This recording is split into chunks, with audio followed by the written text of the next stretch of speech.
Welcome to the Hope After Child Loss podcast, where we endeavor to offer stories of hope to grieving parents and siblings so that they might rediscover life filled with meaning, purpose, and hope.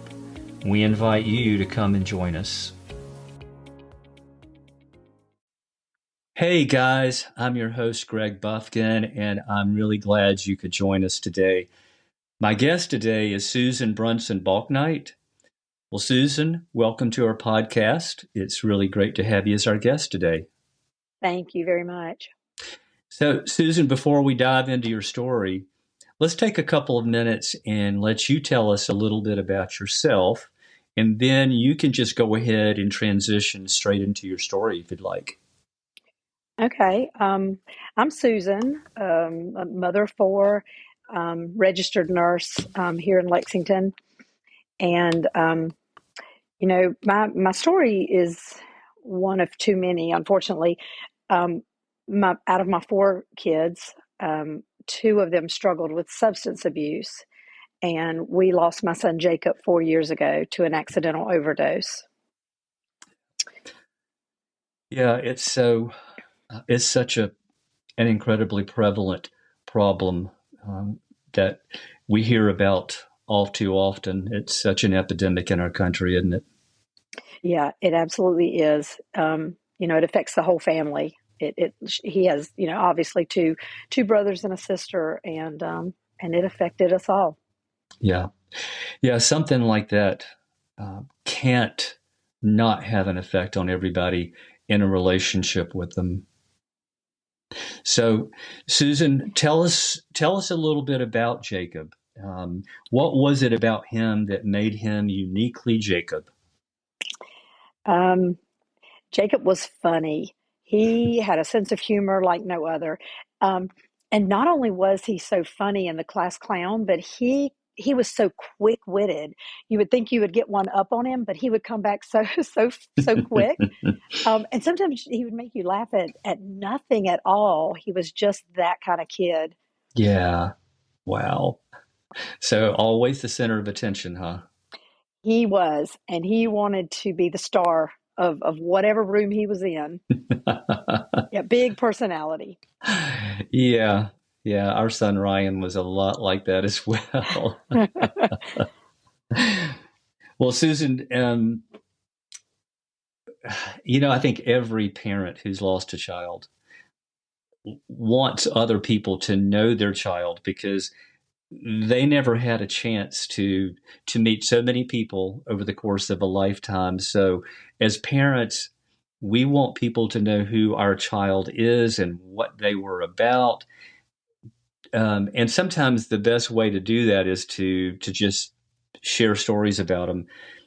What would you be willing to share with everybody today that's say a favorite memory of Jacob that just always brings you a smile when you think about it? Yeah, I have so many. I I think as he was about 10 years old, and this has just really touched me and been so endearing to me, is um, as Jacob was very tight with his money, and as he would earn allowance or money for birthday, money for Christmas, he saved his money. And if I would not buy something for him, he would want to do without because he was very stingy. Well, at work, our floor decided to adopt a family for Christmas. And of course, I went home and shared this with my kids, and here's what we're going to do. And this family has a 10-year-old and a 12-year-old or whatever. And I did not realize the impact it was having on Jacob. And he went and got, I get choked up talking about this. He went and got $20. And if you knew how tight he was with his money, he said, I want you to take this, but I want it to go to that 10-year-old little boy in that family. And that's who he was. That's just the heart. I want everybody to know that he was so giving. And another incident was when his one of his brothers got in a car accident and lost his leg, and we all had to take turns going back to see his brother Jeremy in ICU. And Jacob couldn't do it. He just couldn't do it. He wore his heart on his sleeve, and he said, "I can't see him like that right now." And he was just so sentimental, so sensitive, and he just felt with all his heart. But I will tell you, the best memories I have of Jacob is on the baseball field. He Okay. loved baseball. So that brings me a smile. As a mom, when I think of him, I can't think of him without thinking about baseball. What position did he play? It's funny because he was a pitcher and a catcher and second and shortstop. He was good. He played them all, and he was on a travel league. Um, Once he got through early on playing, he was that good that he joined a travel team, and we were going every weekend. And I don't know that he had one favorite position, but he could play them all. Wow, how cool. A very versatile guy. Yeah, yeah. His 8-year-old nephew is playing now, and does that ever take you back? Because I can watch his nephew playing. He's 8, and he looks like Jacob, and he plays like Jacob, and it's bittersweet. I can when I'm cheering for him at the ball games, I will accidentally cheer for Jacob and say, I mean Tristan, because it just takes you back to that time that was so joyful for our family. Sure, sure. Well, Susan, along the way, when did you first start seeing signs or evidences that something maybe wasn't quite right in his life? Um, he was about 16 or 17, and he was pitching at a ball game and threw his elbow out and Okay. suffered a pretty bad injury. And he had surgery, tried to go back after surgery to play in ball and could not. So I feel like he couldn't regain the strength to throw and play and be the player he was. So without baseball, I feel like he was lost, and he was depressed and anxious. And I don't know if just one of those contributed to him turning to substance abuse or all of it. But he started drinking and smoking marijuana, and it progressed to opioids and heroin. And I feel like it was a 10-year struggle that he himself wish he would not have spiraled. Oh, wow. Well, nobody ever starts out with the thought that it can take over their life. And That's I, right. as a nurse and a mom, it must have been heartbreaking for you to see this journey that he was on, knowing that what often are the consequences, and and yet not really being able to stop it. That could not be a truer statement. My head and my heart were always at war. I wanted to make. I'm a nurse and I'm his Right. mother. I should be able to protect my child, and I should be able to save a life. And unfortunately, I couldn't, and it just had a hold on him. And we it wasn't for lack of trying. We did so many things along the road, 5 rehabs. And what I have to hold on to is he wanted it as much as I wanted it for him to get out of that life. Mm, mm, And mm. I know he just had a lot of struggles that he himself wanted to pull out of. But yeah, as a nurse and a mother, it does compound and make it harder. Yeah. And this is something that, as a nurse, you probably have seen so many times over the years, and you've seen and the impact that it has not only on their life, but the lives of their loved ones as well. And so I'm sure that probably compounded the the challenges that you were wrestling with emotionally and mentally, like you said, um, because you're a mom and you're a nurse, you're a medical professional, so you're trying to balance out what your head's telling you and at the same time trying to love him as a mom, and your heart's breaking because you know what the outcome can eventually be. That's right. So That's right. how did you handle this, Susan? Well, you know, initially I was a typical mother who fussed at him constantly, disciplined him as if that would help. That that's Right. not. You know, I would actually ask him, "Why are you doing this to me? Why can't you stop using? Why can't you keep a job?" Um, but I see now it wasn't about me. He wasn't doing anything to me. Um, it he tried so many times to get on track, and so I think initially, I kind of had to pull away from some of that because that wasn't working. It wasn't getting through to him. Um, then I used my medical side and tried to get him, in rehab and, clinics, and explain to him the dangers. But I think he saw all of that, but I think it was bigger than him. I think it was absolutely bigger than him. And I don't even think I realized until I lost Jacob, just how big this problem is, and what I was facing. And we also kept this, well, we struggled alone as a family. We kept this very quiet because of the stigma associated with addiction. We kind of struggled silently, and no one in our family and a lot of friends did not even know our struggles. So I didn't allow myself that support that could have been there for us as a family.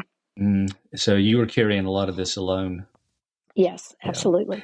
And that to say that's hard is an incredible understatement. And something you said a moment ago, Susan. Um, I think there is in our culture there is a misunderstanding about folks who struggle with an addiction. There tends to be not only the stigma, but I think a misunderstanding of who these folks are. They're not a statistic. They're not just someone who is addicted. So their identity is not an addict. Their identity is who they are, who they were before that addiction. And so many in our culture get started there exactly like Jacob did as a result of an injury or something that caused pain that led to being prescribed pain medications.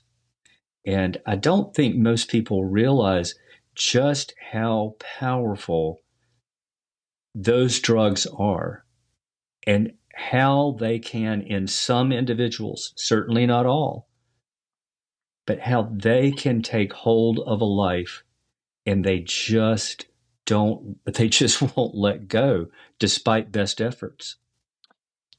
That's right. And I feel like I I can't stress enough, in talking with my son Josh, who is, in recovery, he he says, with just one, you try it just one time, and it can take control of you.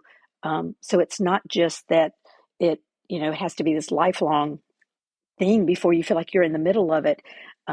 Just one use can grab you and take you down that road. That's what I really want to stress is, you say, oh, just one time, but I'm sure at some point, my boys thought, just one time will not lead to anything. It will not hurt anything. Yeah, I think that represents what a lot of young people think. But unfortunately, because of the way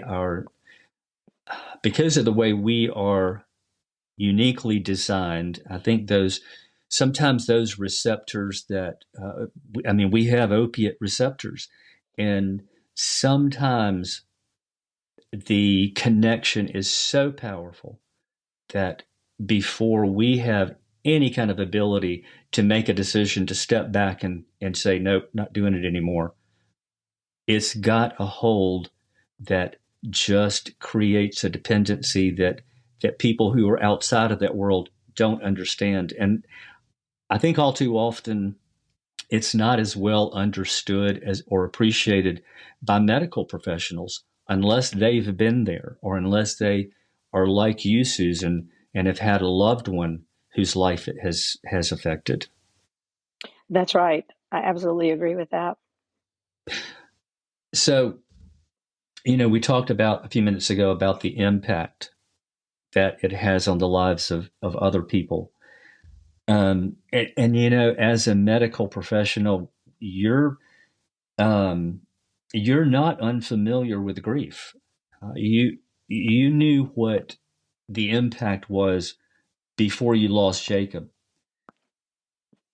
but Y- y- often on the other side of it, before it affects us personally, we have an understanding of grief that most often is changed pretty dramatically if we walk through a valley like that. What would you say to that, Susan? What is your perspective on grief now, especially as it relates to parents and siblings who have lost a child, as opposed to what it was as a mom and as a medical professional previously? Um, yeah, my background as a nurse is oncology. And for those that don't know, that is dealing with cancer. Right. And so I, um, you're right. Loss comes a lot with that disease. Um, so I've lost patients. I've lost two fathers and grandparents, but nothing prepares you for losing a child. Nothing. It's not the order it's supposed to be, and there's no. You don't ever get over that. I had to find a purpose in it for myself, Mm-hmm. but yeah, it's totally different, and it changes your whole perspective. It changes the whole way you look at life. It changes the whole way um, I think about everything I do now, because I'm a mother who has lost a child. It's just hard to put into words, but you're not prepared. That is incredibly accurate. We know personally exactly what you're talking about. Susan, what do you wish that other people knew about the grief journey from losing a child? Because it's not just an emotional impact. There's also an impact physically and mentally and spiritually as well. So what would you say to that? What do you wish people knew that you know now? You're right. Initially, um, the pain was unbearable. I was angry, and I felt guilt. What could I have done different? What could I have done better? I lost 30 pounds. You just go through that stage. And I was also angry that life was going on. I was like, how can everybody be living their life and continuing to go about their daily functions? I've lost my child, and I was angry. And I think um, I wanted to talk about him. I wanted to um, share, but I felt like I was not in a state, or I was too emotional. And I think my friends felt like they couldn't say anything because they might set me off. But it it got better. What I think what I think helped more than anything is that people did talk about him. People were bringing him up because we want our child remembered. We want to think about the good, um, and to share who he was. Um, So it gets better, it gets easier, and now I can think about, what Jacob gave me, the 27 years I had with him and the memories and what he left me. And I'm not saying some of those memories don't bring me tears even today, because they do, Sure. but it's just in such a good way. But I think more than anything, once I got over that anger and guilt, was just letting people know I want to hear his name, and I want to talk about him because that helped me get to the point I'm at now, to where I'm okay. I'm okay, and I know that I'm going to see Jacob again. Absolutely. Susan, I'm really glad that you brought up the fact that one of the things that helped you was being able to talk about Jacob and having your friends and loved ones talk about him. Because I do think that there's a misperception in just generally speaking that when you lose a child, I think people instinctively sometimes really do want to help, but they don't know what to do. And they're so afraid that if they say the wrong thing, if they bring up our child's name, somehow it's going to make it worse. It's going to make the pain immediately come back, and we're going to be sad again. Right. I don't feel like I can be. I don't think like anything they could say could make. It's not going to change anything. It's not going to. Jacob's not here. It's not going to. It's not going to make me feel worse than I already feel for losing my child. It's going to make me feel better. And I did find that the more I talked about him, the more they felt like it was okay for them to talk about him. Um, I but agree. but yeah, we want him. We want him remembered, and it makes my heart. It makes my heart good. A friend actually gave me a plant just this year, and it's called the Purple Heart plant. And she just gave it to me just because, and said it. She just wanted me to look at it and know that, just think of Jacob when I see it, and it's things like that that make you feel like other people remember him too. I just wish Sure. they would have known him prior and known the Jacob that I know. Yeah. I can identify with everything you're saying, Susan, and it's interesting because I've talked with so many people who have lost a child, and it's just amazing the things in common that parents express. And I mean, it's almost gotten predictable. I know exactly what they're going to say, and it echoes exactly what our experience was after losing our son Ryan. But I ask you to touch on that because I want people who are maybe listening today who have not lost a child, but they know someone who has. I want them to feel confident, and just like you do, confident and unafraid to lovingly and compassionately ask those parents about their child, to use their name, ask about a favorite story, ask about something special about their child that they would like to share with other people. It They have no idea what it really means. Wouldn't you agree? That's right. I would agree. I would agree. Yes. I even wanted my kids to know, talk about him just to help them in their healing. Sure. And at Christmas, we got together the first Christmas we lost Jacob. And I said, I want to go around the table and I want everybody to just share a memory, something funny about Jacob, because that's who he was. And as everyone shared a story about him, and we laughed, we all laughed and thought how funny Jacob would think that we're still laughing at him. Sure. So so absolutely, it's helping and it's healing, to us as a family, to share those stories and to hear other people share them as well. Yeah, that must have been an incredibly amazing experience. It was, and Yeah. I sprung it on them the day before. I said, "Hey, when y'all come for Christmas, here's what I want to do," so that they didn't have too much time to think about it. Right, right, right. And and the three grandkids who, unfortunately were young, or one of them wasn't even here yet, but so that they can know who Jacob was, and remember who he was, through us. Sure.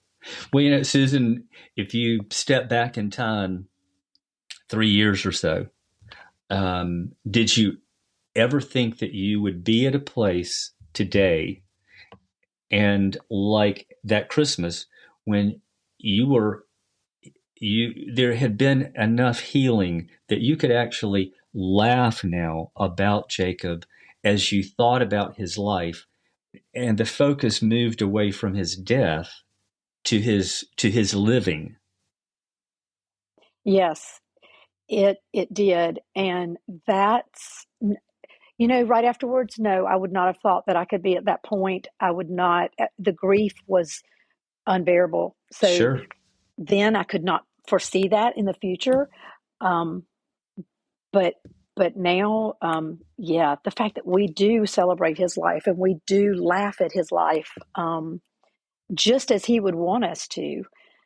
Um, so to say where I was and where I'm at now is just, it's just incredible. And just the fact that I'm able to go and speak at events and talk about him and share, a video that our family created and listen to his siblings talk about him. It really is healing for us, and I hope for others. Yeah. Well, it reminds me of a verse in the Bible that says, "And though weeping may endure for a night or a season, joy comes in the morning." And when you're in those fresh stages of grief, you can't imagine that there would ever be joy in your life again. It seems so contradictory to everything that you're experiencing at the moment. But I think you have discovered that scripture is absolutely true. And Absolutely. yep, and I agree with you. I think that you're that Jacob would love knowing that you guys are able to laugh about him, because he would join in doing exactly what you guys are doing. And he, Yes, like he you said, would. he lived to make you guys laugh. Yes, he did. He was a jokester, and I cannot stress that enough. He was so funny. Well, Susan, I'm sure that there's somebody listening today that might be wondering if their pain's ever going to get any better, or if they're ever going to be okay again. What would you like to say to that individual? Um, to hang on, it is going to get better. It is going to help to remember him, her, the memories. Um, Go back to a place where you just it was good. It was good, and hold on. Everybody's journey is different, and nobody grieves the same way, and it may take somebody a lot longer than others. But there is hope and healing. Absolutely. Susan, one thing I also want us to touch on, because I think it's such an important part of our healing journey, and that's the value of community. And you had indicated that early on you tended to keep a lot of what was going on in your life when Jacob was struggling. You internalized a lot of it. After you lost him, what was your perspective on being able to share this journey, your grief journey, with other people, and what difference has it made?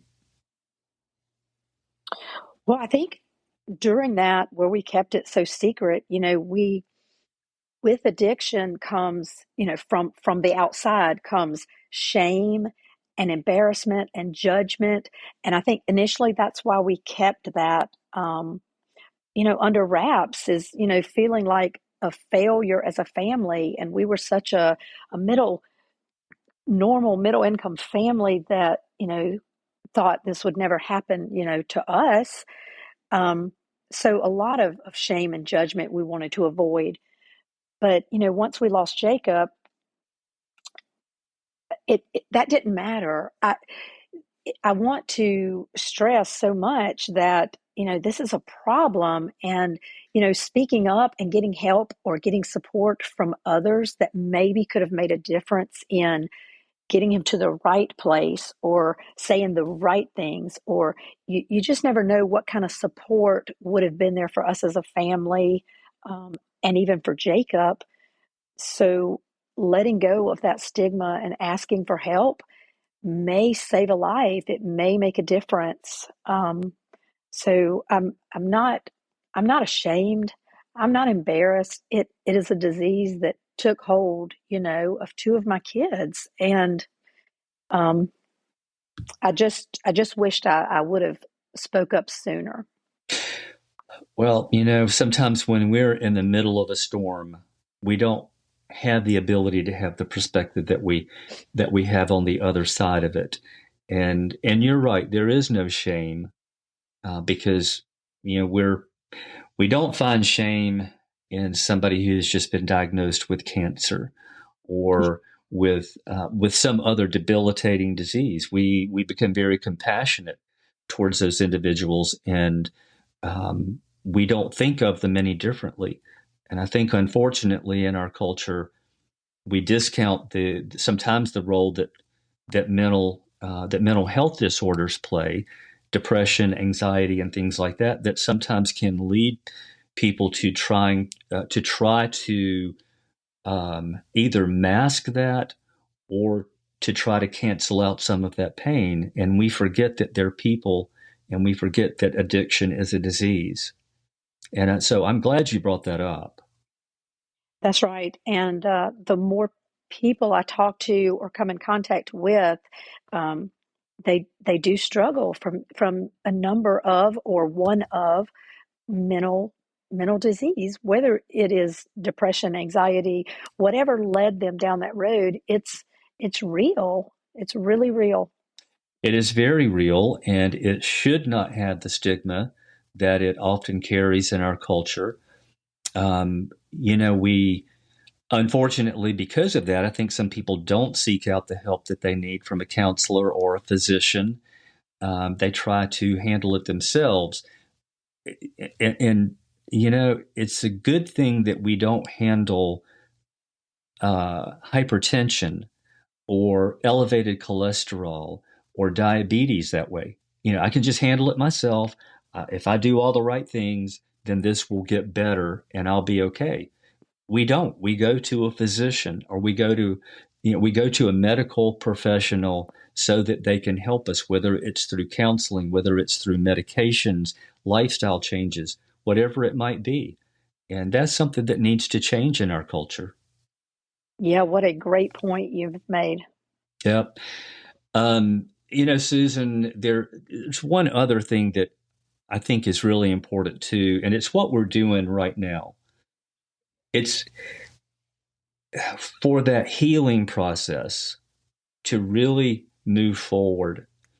I think, and I think you would agree, and I think the evidence is the fact that you're doing it now, and that's sharing our stories. Because as we do that, it allows us to verbalize what we have experienced, and in a form that other people can hear, other people can connect with, if particularly if they are on their own grief journey. So it allows for healing in us. And I think the more often we're able to share our story, the contribution to our healing increases, and those who are listening, I think, maybe begin to understand that they have some freedom to be able to share their story. And you know, I want people to understand their story matters. It doesn't have to be anything dramatic, because every story is important. Every child is important. And every single story matters to God. And if it matters to God, it's a story that needs to be shared. That's right. I think I started out when I wanted to talk and just bring this to people's attention. I wanted Jacob remembered, and maybe that was initially it. I wanted to honor him and him remembered.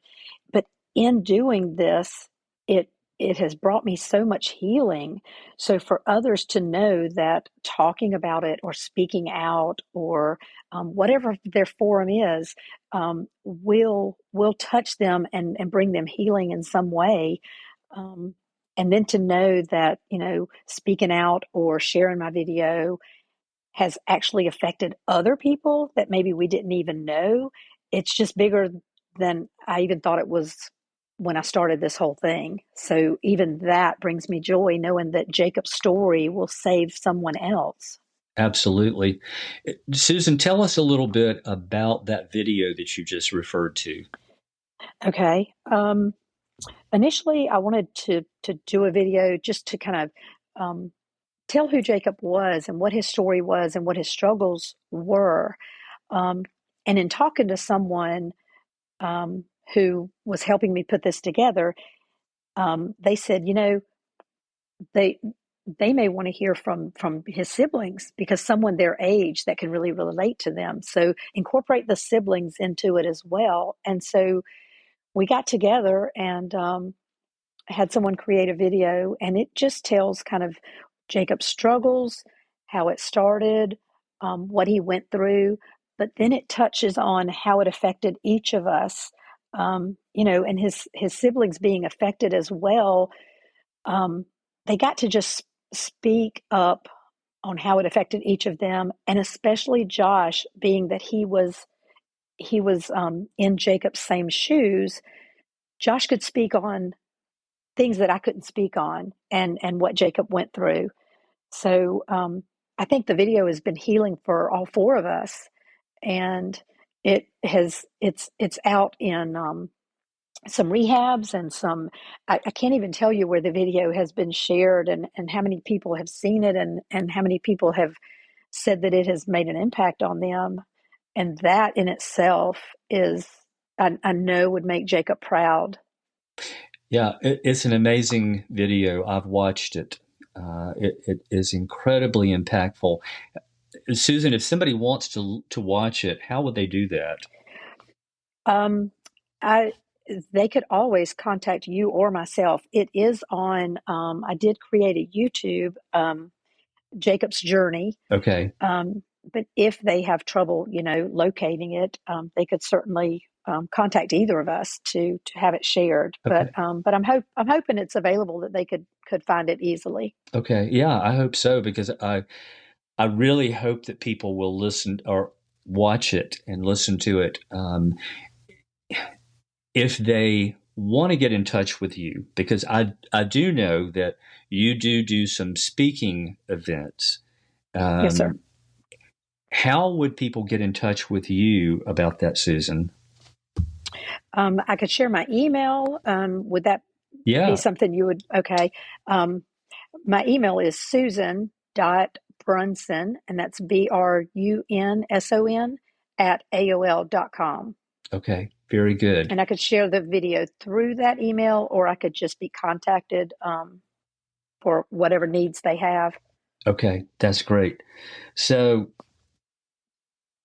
Susan, this is that the evidence that sometimes we see in the lives of people who have been through such a traumatic experience that um, Romans 8:28 tells us that in all things God works together for good for those who love him and are called according to his purpose. And sometimes early in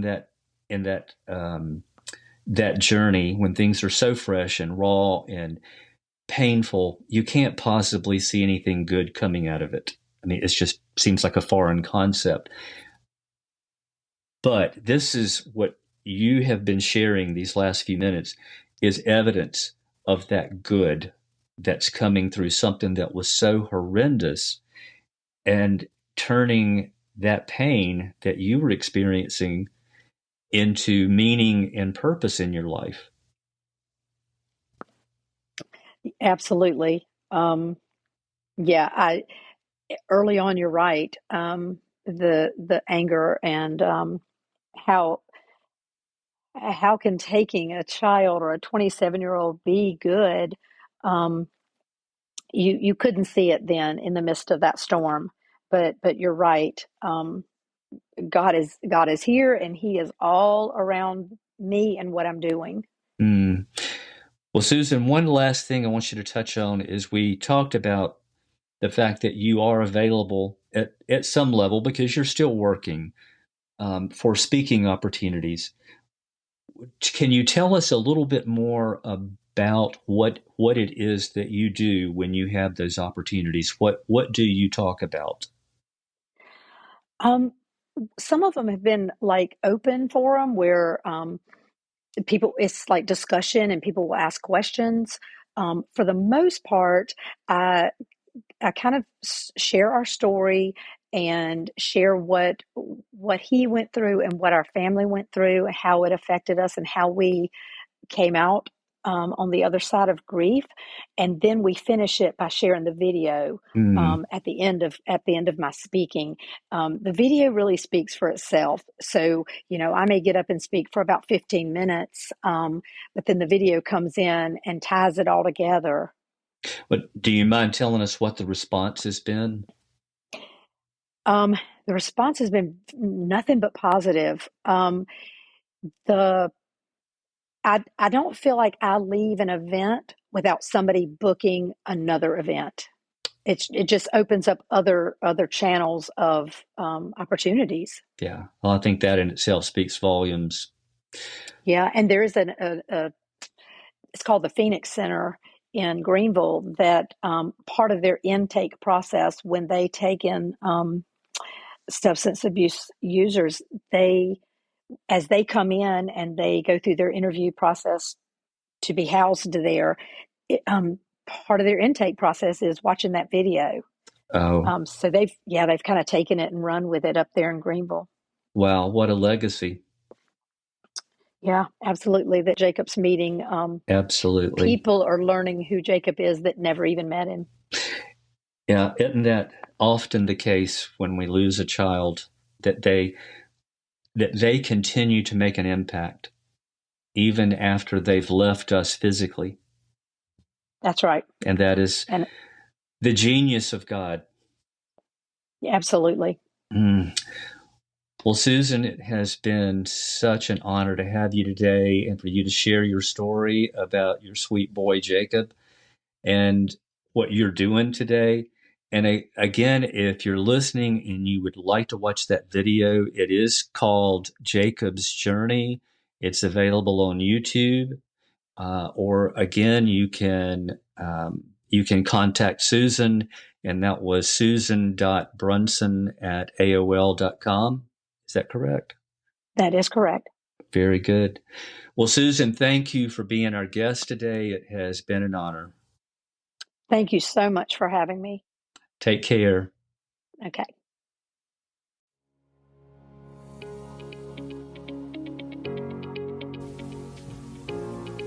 If you find our podcast meaningful, we invite you to follow us so that you can automatically receive the latest episodes. Also, we'd like to invite you to contact us and talk with us about sharing your story on a future episode, because every story is important and matters to God.